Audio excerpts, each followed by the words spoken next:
Jusqu'à quand vous allez continuer à limiter le Créateur? Jusqu'à quand vous allez commencer à prendre le Créateur et l'enfermer dans une petite boîte et vous le rendez inefficace, moins puissant, lui qui a fait toutes choses. Et vous vous demandez, mais comment nous le faisons? Suivez cet élément jusqu'à la fin. Quand vous lisez Ésaïe 33, vous lisez Ésaïe 33, 22, on vous dit, Dieu est notre roi, Dieu est notre juge, Dieu est notre législateur. Dieu, il compile ces trois pouvoirs, le pouvoir exécutif, le pouvoir législatif et le pouvoir judiciaire. Et ces pouvoirs sont compilés et il les gère très efficacement.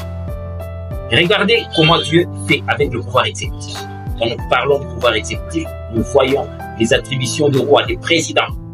Il est là, il va établir les lois, il va conduire la politique nationale. Mais Dieu est au sommet. Et regardez ce qui va se passer en Acte 12 au verset 23. Pendant qu'Hérode se croyait au sommet, il pouvait se permettre de tout. Mais regardez ce que Dieu va faire. Il envoie un ange et l'ange va mettre le doigt sur Hérode. Il va tomber, il va commencer à écrire. Aucun dirigeant n'est au-dessus du Créateur. Aucun.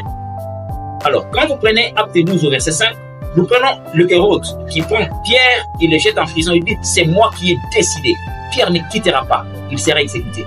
Mais Dieu, le maître du pouvoir exécutif, qui a le dernier mot, il envoie un ange, sans passer par personne, sans passer par personne. Il descend, l'ange descend, il ouvre la barrière, il dit à Pierre, lève-toi, prends ta ceinture, mets tes chaussures et sors. Pierre va se retrouver à l'extérieur. Quelle puissance, quelle autorité. Et jusqu'à quand vous allez continuer à limiter Dieu. Regardez ce qui s'est passé en 2 Rois, chapitre 6, au verset 16. On prend Élisée qui est là, qui est attaqué. Attaqué pourquoi? Par le roi de la Syrie, parce qu'il savait ce qui se passait, ce qui se mijotait de l'autre côté. Tout le plan, tout le projet contre Israël, lui il les avait et il les révélait dans son royaume. Et cela a suscité la haine. On a envoyé des gens pour mettre la main sur lui. Mais une courte prière, tous ces gens qui sont venus, tous ces soldats qui sont venus, ils furent frappés avec le mal. On ne pouvait rien contre lui. Quelle autorité? La maîtrise du pouvoir exécutif. Ça s'était produit également en 2 Rois 9 avec Élie. Akazia envoie des gens pour mettre la main sur Élie. Mais il dit, si je suis un homme de Dieu, que le feu tombe du ciel, le feu est descendu. On ne pouvait rien contre lui. On ne pouvait pas se saisir facilement. Et Jésus a fait cette démonstration en Jean 18 au verset 6. Quand on est venu l'arrêter, il dit, mais qui cherchez-vous? Les gens ont répondu, mais nous cherchons Jésus de Nazareth. Il dit, mais voici la simple réponse. Tous ces gens se sont retrouvés à terre. Et Jésus a pris l'autorité sur eux pour dire que ne prenez pas mes disciples. C'est moi qui suis censé aller avec vous. Et cette parole fut respectée à cause de l'autorité, du pouvoir exécutif. Dieu contrôle. Dieu maîtrise le pouvoir législatif. Pourquoi? Parce que quand vous lisez Daniel 6 au verset 26, on est venu accuser Daniel. Avant de l'accuser, il fallait d'abord établir des lois. La législation, tout ça, les députés, les sénateurs, les conseillers, on dit il y a une loi, tout le monde doit respecter et on prend c'est quoi, on propose au roi et le roi va signer. Cela fut acté, entériné et c'était tout. Mais finalement, l'objectif c'était mettre la main sur le roi Daniel. On a mis la main sur lui. Mais qu'est-ce qui s'est passé par la suite? Il est sorti indemne de la fosse au lion. Et cette loi fut changée. Quand nous disons que Dieu peut influencer le pouvoir législatif.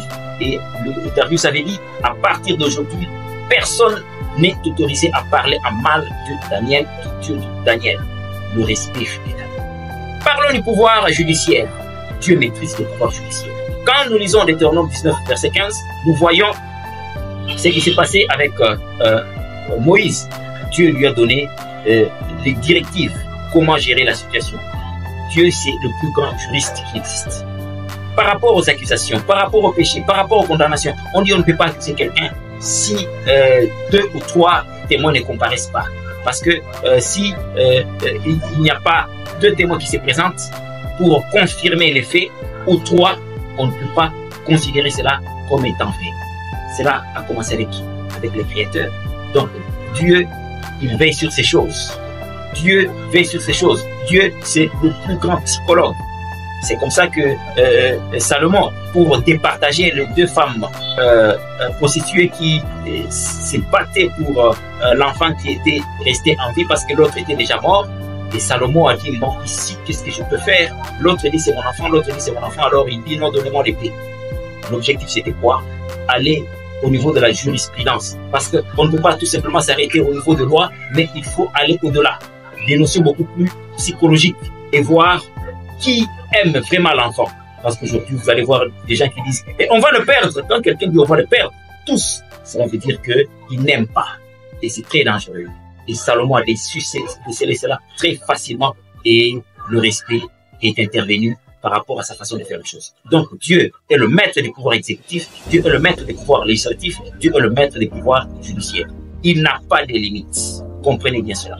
Alors arrêtez de le limiter. C'est votre serviteur, Ben Alain Kitenge. Merci, à la prochaine.